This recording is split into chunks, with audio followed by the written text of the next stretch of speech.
Good evening, everybody, and welcome to our town hall meeting this afternoon, or this evening, I should say. I'm Michael Behrman, the superintendent of schools, and I truly thank you for joining us.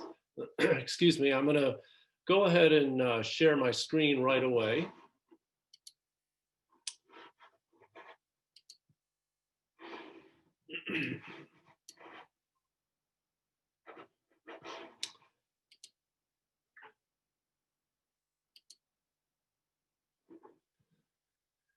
And once again, thank you for joining us.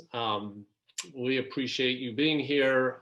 If for some reason you have to duck out early, the session is being recorded, so you'll be able to access that on the website. Again, I appreciate you taking time out of your busy schedules and hectic lives to join us tonight. Why a town hall? Well, no doubt, these are very challenging times for everybody. I think they're taxing us all in terms of the whole spectrum, work-related, family-related, obviously health-related, and just a high anxiety time for everybody. It's an ever-changing landscape. What we talk about today might not necessarily be true tomorrow or was true yesterday or last week. Things are changing quickly, and this is true in all facets of our lives, but especially in school life. There's a lot of information coming at us. I'm sending out almost, it seems like daily emails, sometimes twice a day, with an update on our COVID situation. So much is coming at us. We're faced with a lot of decisions, whether to enroll our child in online virtual education for second semester or to go face-to-face. And sometimes we are kind of forced to make decisions that are not 100% perfect either way. So it's a lot of information. It's challenging on all of us. I realize that. In a perfect world, we would do a town hall virtually, not virtually. We would do it face-to-face in an auditorium and really invite a lot of audience participation. It's hard to do that in a virtual town hall meeting. So unfortunately, a lot of this is going to be didactic with me presenting some information, then allowing you to ask questions through a question and answer format.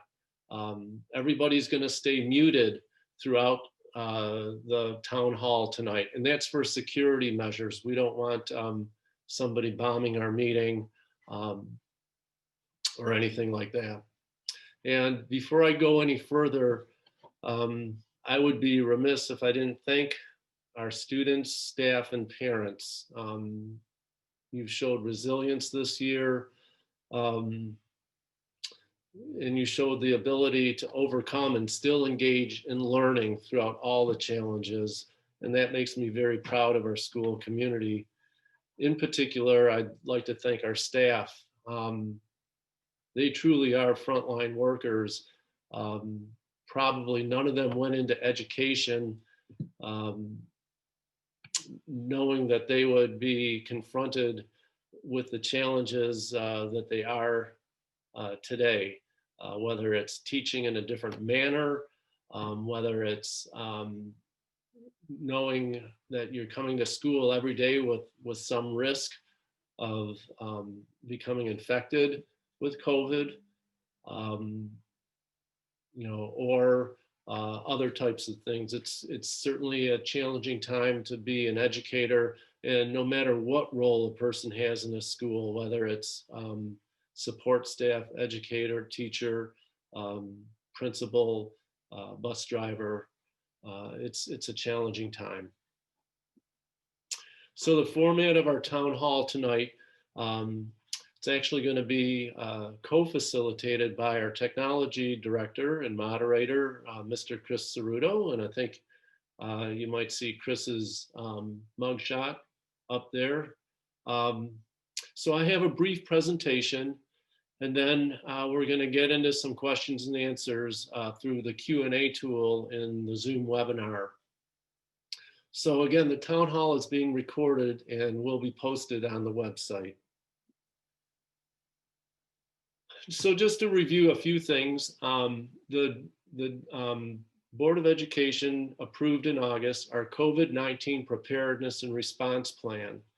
And that was developed by a task force of 25 people across various stakeholder groups, including staff, administration, parents, community members, and health professionals.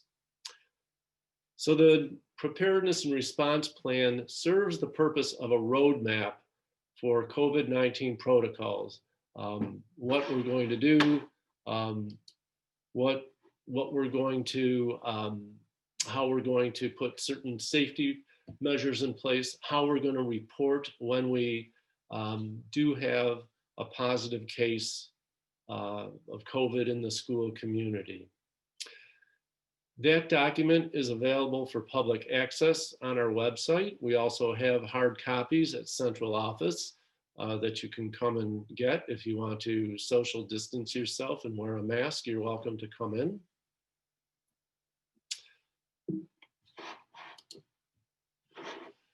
We also have another document that's called our Extended COVID-19 Continuity of Learning Plan.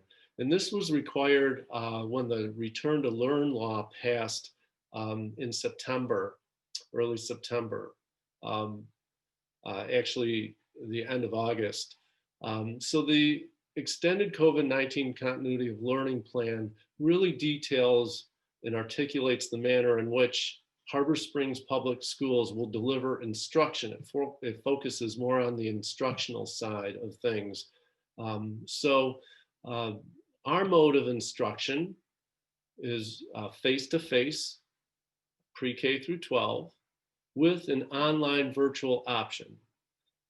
Some districts chose remote learning for the entire first semester maybe, or for a temporary, indefinite, maybe period of time.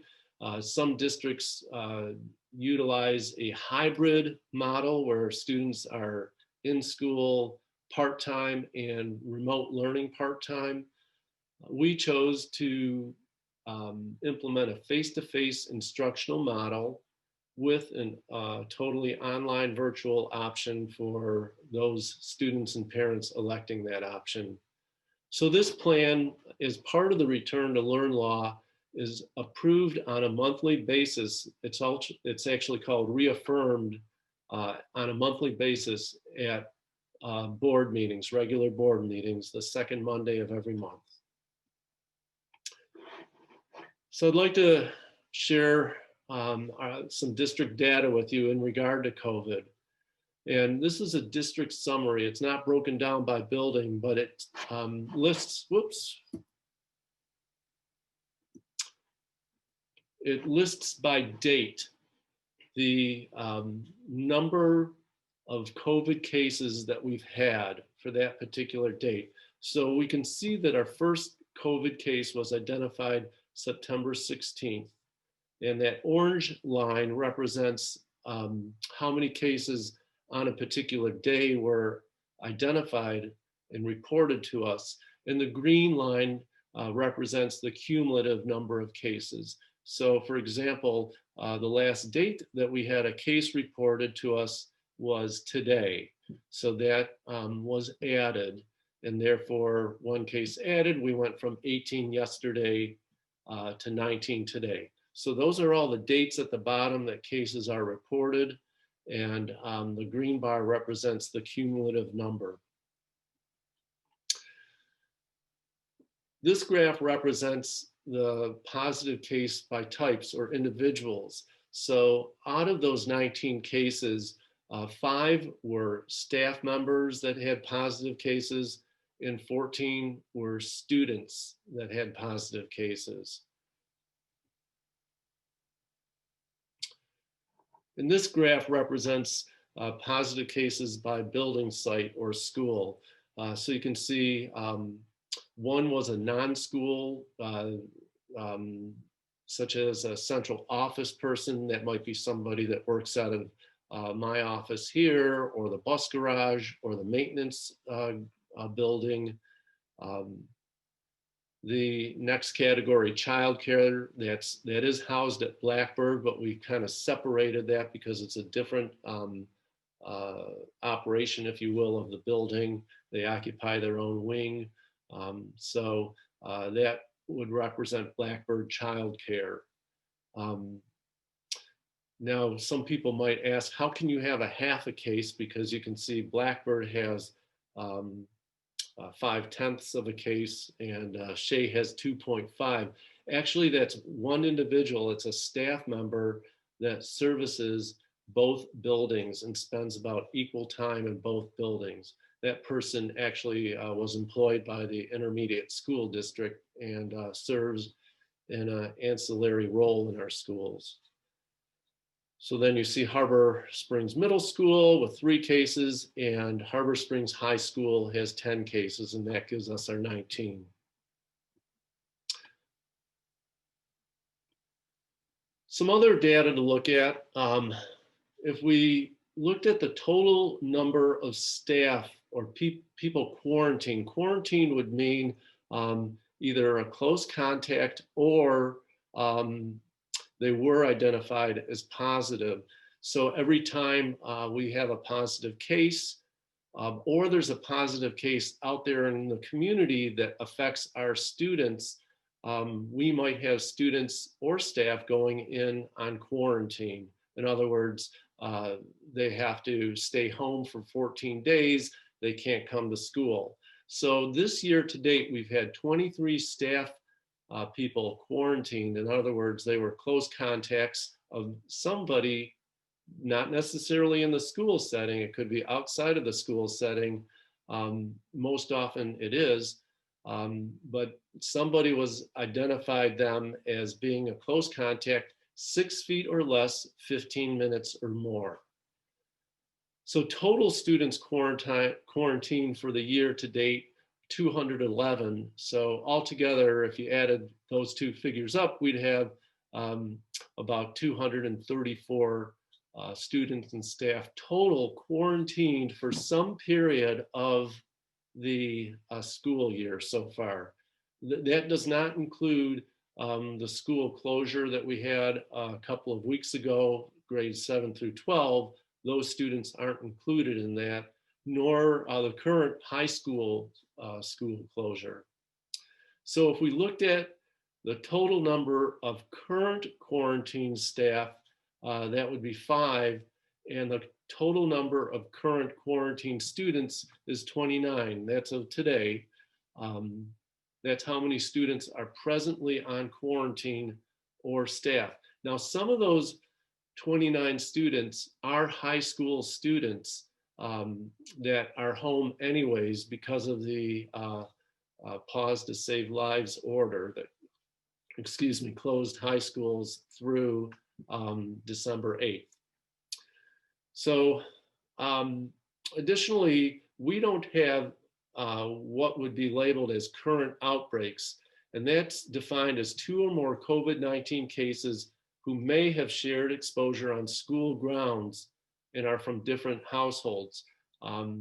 So if a close contact of a person here at school ended up being COVID positive because of their close contacts at school, that would be considered an outbreak.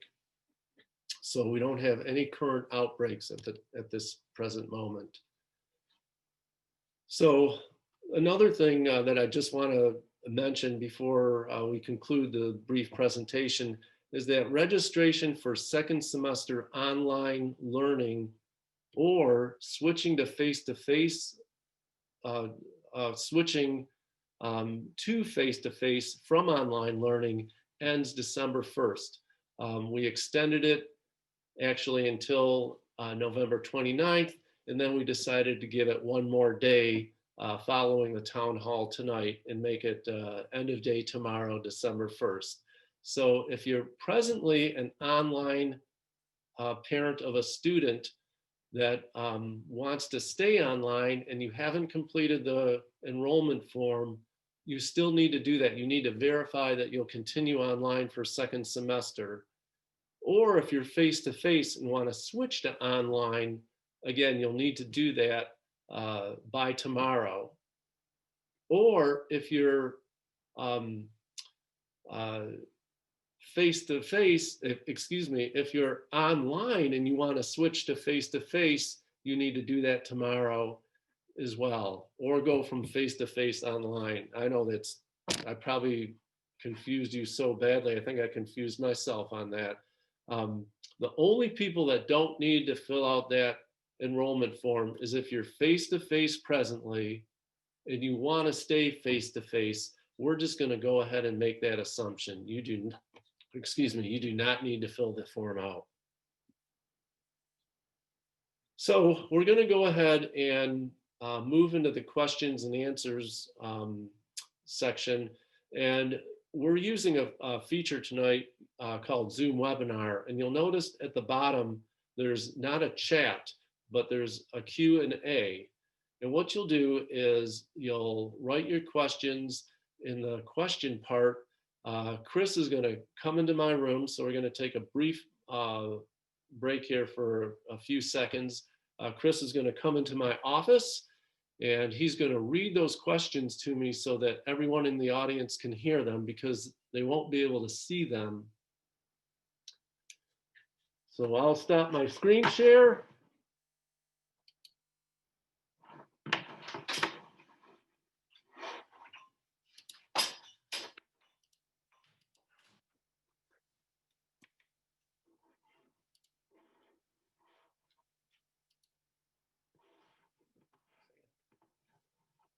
Pretty quiet at this point. Waiting for some to pop up in here. So you can go ahead and begin submitting questions. Wait, it says only hosts and channels. Yeah. It's okay. We're just waiting for them to show up.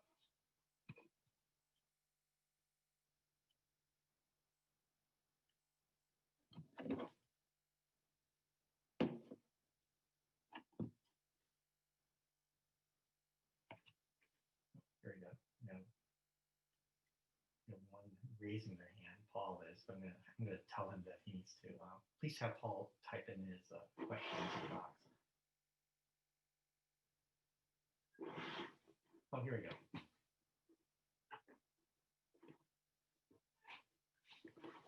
I'm not gonna.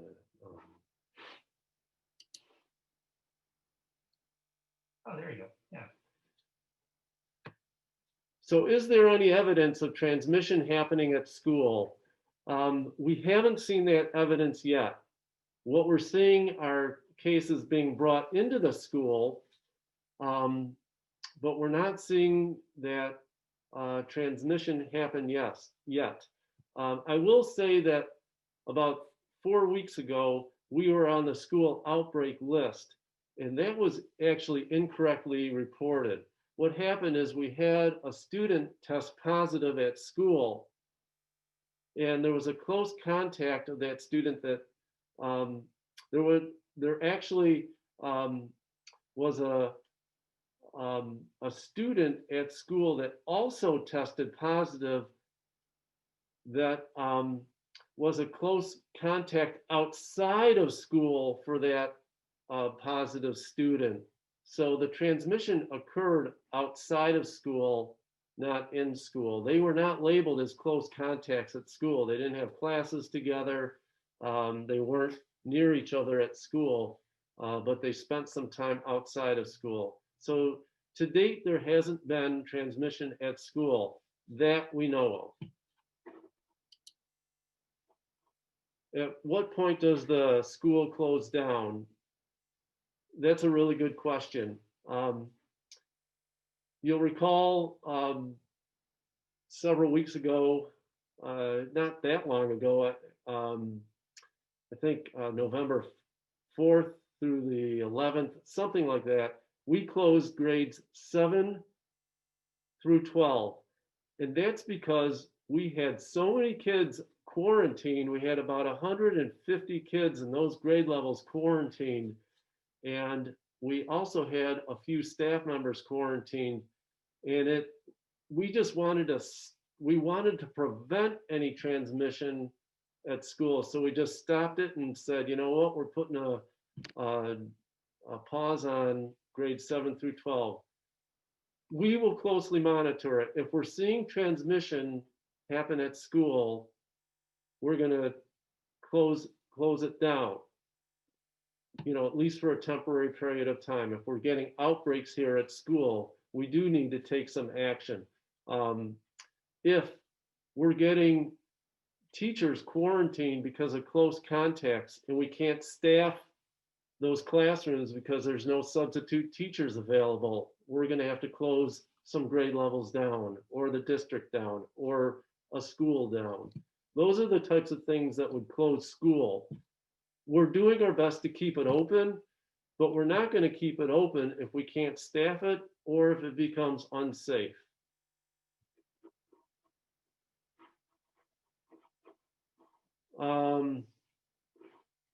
How many high school students were online versus face-to-face during last semester? I'm going to say that there were about 40, roughly 40. Will Canvas still be used for second semester, or is there a possibility of a change? For grades K through 7, the plan is still to use Canvas for second semester as the learning management system. That we may have a change in the teachers that teach it.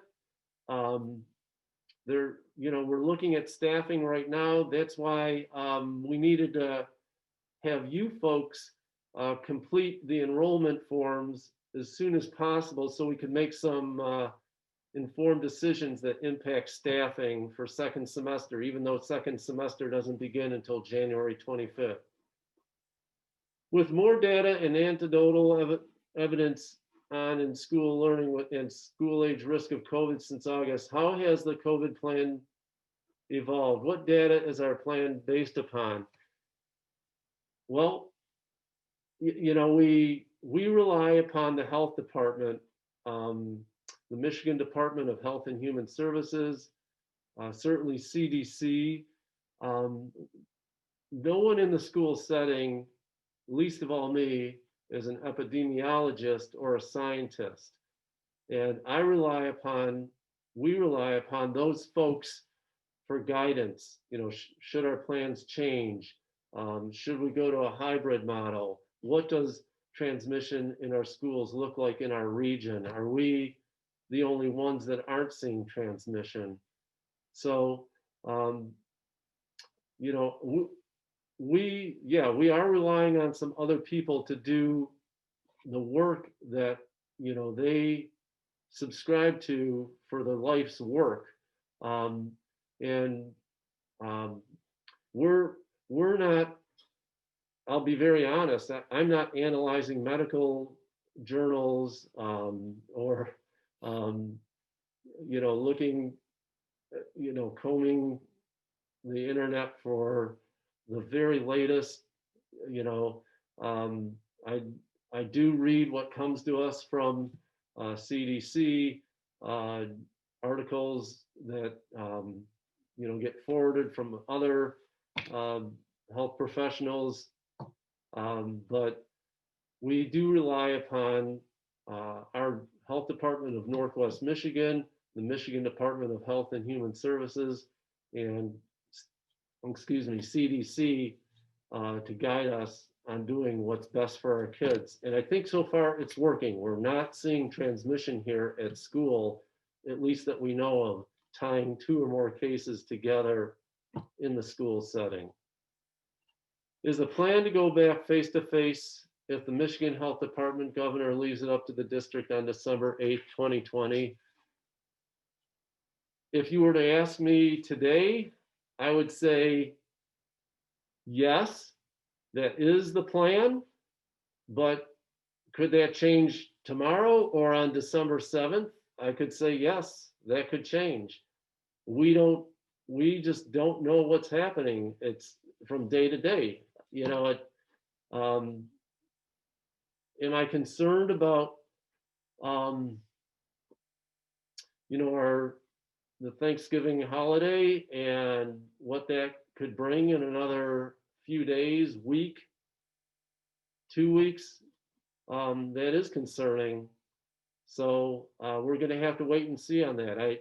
I would say right now, as of this moment, if today was December 8th, I'd say we'd be back at school tomorrow on December 9th. But that's just going to have to wait.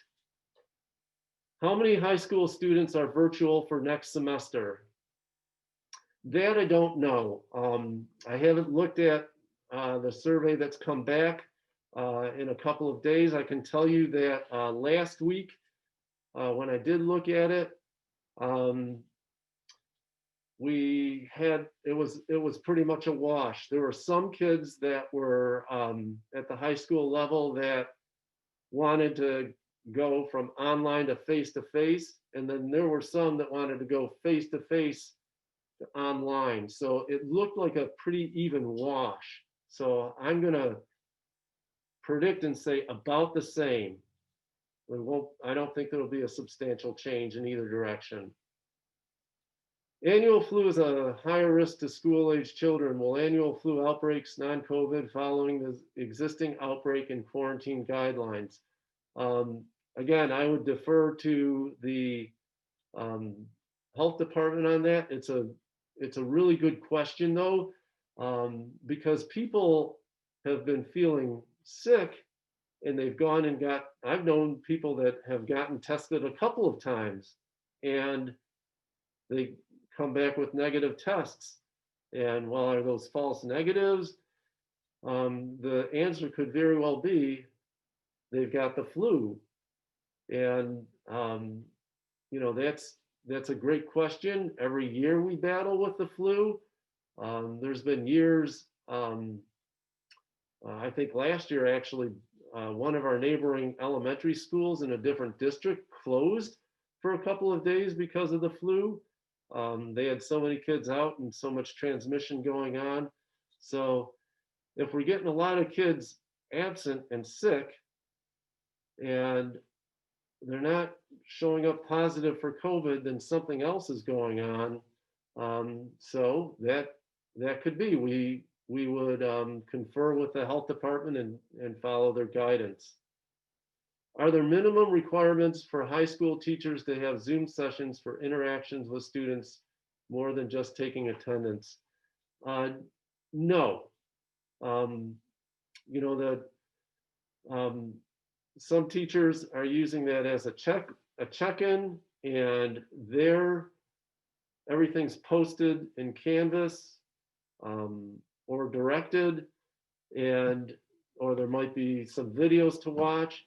Then some teachers might Zoom almost the entire 60-minute session.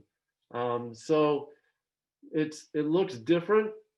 It's very similar. If I walked into a teacher's classroom at the high school for face-to-face, I'm going to see many different teaching styles. I'm going to see a teacher that might lecture one day for the entire class period, and I'm going to see another teacher maybe take attendance, get the kids going for a minute or two, and turn them loose for most of the class. So what I can tell you is as in any situation, if you have a question about something or you're not quite sure why a teacher is doing something, or you have a concern, the best thing to do is ask the teacher. Our teachers are great. They would welcome an email or, to check things out. That's the best course of action. if the high schoolers are virtual on December 9th instead of going back face to face, can you choose to have your other children stay home even though they are face to face for this semester? That's a great question, and we're finding that many parents are doing that. I can tell you that when schools open, we feel it's safe for kids to come, and we would hope they do. It's very challenging for a teacher when they've got their face-to-face students and then they have maybe two or three that are just not coming to school because now they're doing double duty. They're posting, um, lessons maybe through Canvas, or sending work online or via email to the students that are staying home. And then they are developing lesson plans for their teachers in the classroom. So we're not operating what's called a hybrid model here, where that does happen. Kids come sometimes and they don't other times. We're either face to face at this point, or we're totally online and virtual. So we would hope, except the exception being if kids are quarantined because they were close contacts, then of course they should stay home. But that's a parent decision, and we're never going to tell you don't do that. But we do want you to know that it does pose some challenges. Um, how many K through 1 students are virtual next semester? Is there much movement between face to face and online?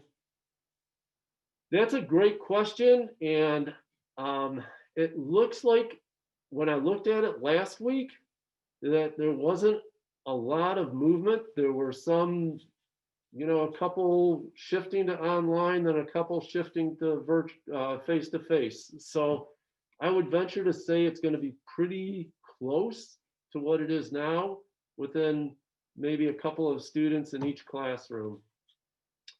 Once we have a vaccine, will that be a requirement to attend school? Um, that's a great question. I keep wondering that myself. And I'm going to tell you right now that as far as I know, no, it's not a requirement. Um, what it is not. There are required vaccines now, unless a parent gets a waiver. Um, but we've not heard that at this point, anyways, that vaccine will be required to attend school. Do you track positivity of tests for the free testing provided by the district? Total number? Yeah, back.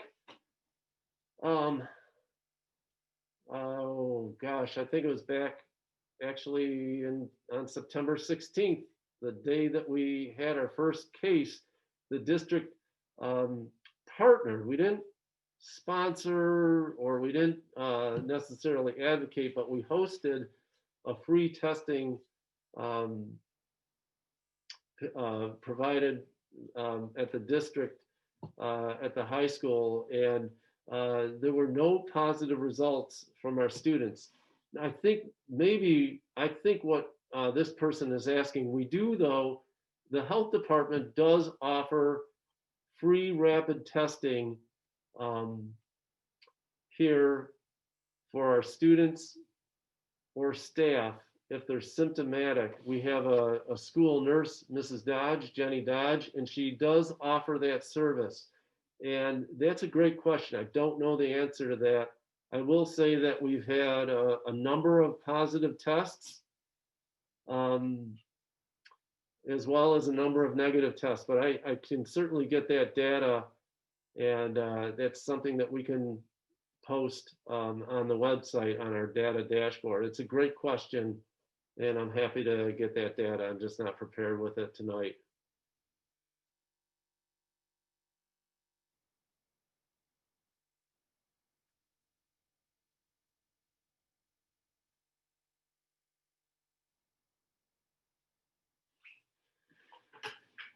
So a really good question. They're all great questions. Seeing a lot of mental health depression issues in children. What types of things can we do as a school district to help prevent these issues? And I think that we see it too, and that's one of the reasons why we think it's important to continue face-to-face learning to the extent we can, because certainly when we have students here at school, we can actually see them and talk to them and maybe get a bit better handle on things. Um, we are blessed to have two mental health therapists working in the district through the Health Department of Northwest Michigan. Their caseloads are full, but they are always taking on new students, and that's been a great help. They've been um, they've engaged in teletherapy with some students. For those face to face, they're seeing them directly. Um, it's it's a really, it's an issue that um, we know, we see it's out there, and it's one of the reasons again why we think having the kids here face to face to the extent possible when it's safe, um, it helps with that, um, to have that real contact. We've also, the district also has an email flagging system that monitors our our own within district email. So every student has a Harbor Springs email account. And we have a program called Bark for Schools that monitors um, continually the emails that are within our network, our Harbor Springs Public Schools email. And it flags words that are linked to depression, suicide, violence, bullying, drugs, alcohol, and it immediately brings to attention those emails to our district administrators. And that's been a great thing because we've been able to be proactive and catch something in a student's email, and the principal then or counselor can call the parent and say, hey, just want to bring to your attention this. Did you know? Or it could be simply nothing. But it's been great, and it's a few times this year, our administrators have made phone calls and we're able to get some students some help. So we're trying to get out in front of it. Our counselors at the elementary level go into classrooms routinely to do lessons on wellness and anti-bullying and PBIS, empathy, and there's some great discussions, and that's important too, and that's but that happens at school, and that's why having the kids at school, you know, that's ideal. Any other questions?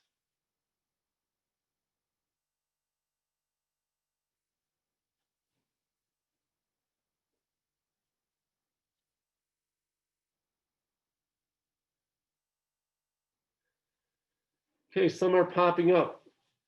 I'll answer Jennifer's and PBIS. Okay. Yeah. What are the most important things community members can do to increase the odds that schools stay open in coming months? Well, we're all in this together, and especially as we go into a second round of holiday seasons, the holiday season, it's I think following those CDC guidelines, limiting your social gatherings, um, staying masked, being outside if you're going to gather, try to do it outside. That's hard to do when it's winter. Um, but you know, um, we're in it together, and you know, um, I hate to be somebody that delivers a lecture or uh, you know, um, but we really need to all help. And you know, before we have that play date or whatever, is that something we really should be doing now? And I get it, because somebody just talked about the mental health aspect. Well, the mental health aspect would be getting kids with their peers to have fun and connect with each other. But yet the safety factor, is that really the smartest thing to do? We have a lot of kids quarantined over the past few days because they were at other people's houses, and oops, that person tested positive. Now they're out of school for 14 days. So it's we've really got to try to get through it the best we can. Um, that's, and again, I don't want to lecture or preach, um, but we need your help. For in-person students, in the event school goes remote, why aren't the teachers available and at work during their online class hours to more closely approach an in-person learning experience to monitor and answer student needs?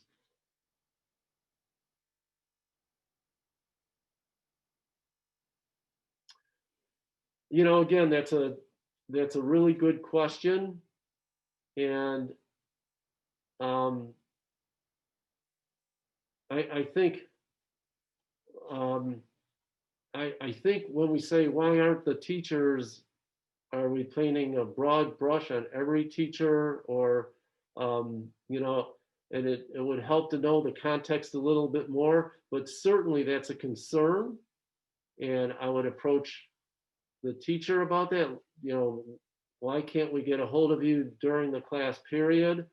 Or certainly having a conversation with the administrator if that doesn't work.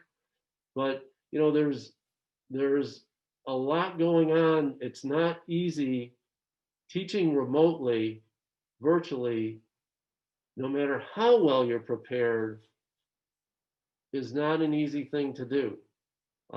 It's a totally different way of teaching, and um, it, what might make sense to us might be very difficult to actually pull off for a teacher. So, um, I can't comment specifically about the situation other than, again, check it out with the teacher. Um, hey, I just want to check this out. Would it make sense to, you know, be available during that class period for questions and answers like you are in person? Check it out. All I want to say is thanks so much for your communication and professionalism. I don't know about that, uh, but thank you for mentioning that. I I'd probably give myself on everything about a C minus, maybe a D plus, C minus. I don't know. We're all doing the best we can to get through this. Um, You're a tough grader on yourself. You're doing much better than so that. kids have suffered a lot of mental loss this year, especially with sports and activities. What types of things are we going to do to ensure that the kids continue to play and be active in a safe manner? I think it's important for the kids to do these activities just for mental health alone. I agree with that. Totally agree with that. But we are also bound by MHSAA guidelines. Um, you know, we're doing what we can to have face-to-face learning. Um, there, um, one of our families uh, is having their is a seasonal. It's a seasonal family, and they decided to make their home Harbor Springs for this school year. And the parent was telling me that they went downstate back to the pediatrician a couple weeks ago just for a checkup or something. And the pediatrician just spoke about what you're talking about, the depression that they're seeing, because almost every school district was remote, no face-to-face learning. And the parent mentioned, well, I can't tell you how happy my student is. They attend Harbor Springs High School. We have face-to-face instruction. And the pediatrician said, what? There's a school district that has face-to-face instruction? How? That's great. Oh my gosh. So most of the school districts in our area do, but the point being that we want sports to continue. We want activities to happen, but we've got to do our part as a community, also to try to keep positive cases from coming into the schools like they are, because that's probably what's going to shut it down. So when we can play, we're gonna play. That's what I can tell you. When they tell us we can't play or it's not safe, we're not gonna play.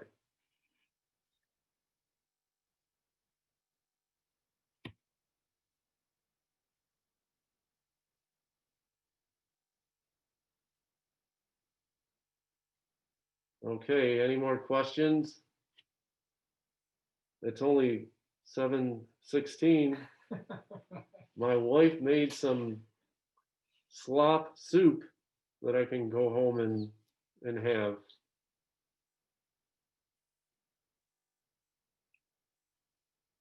Come on, more questions.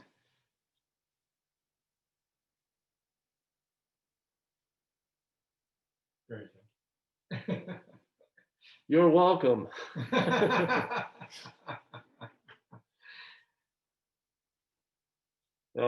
I want to thank everybody for attending, and the board meets on December 14th at our next board meeting, and we reaffirm the plan. So the board is going to be asked, do we continue with a face-to-face option or face-to-face learning with a virtual option, or do we do something different? And the board takes this, as you know, very seriously. It's not easy making these decisions. So your input is valued. If you have input that you didn't express today, or thoughts or ideas, send them to me, send them to the Board of Education. They want to hear from you too. Oh, are the online students able to utilize the rapid testing provided by the school? The answer is yes, but we do ask that they are symptomatic. Would you please send out a message the evening of December 7th that confirms that we are returning to face-to-face? Yes, and actually we come back to school on the 9th. The closure is through December 8th, but the community will know about it.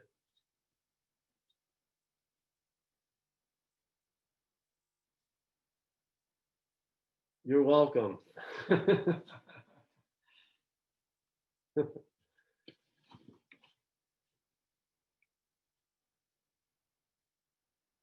See, told you it's been excellent.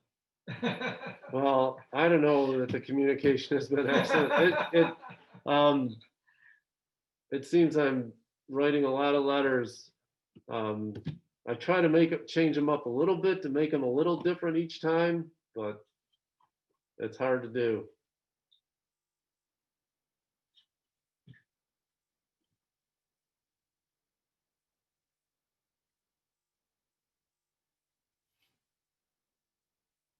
Right back at you, who sent that email. You're doing an amazing job. Yeah, Amber does a fantastic job. Back at you, Mo. Okay, I'm gonna count down from 10, 9, 8, 7, 6, 5.5, 4, 3, 2, 1. You know where to find me. So let me know if there's anything else. You guys all take care and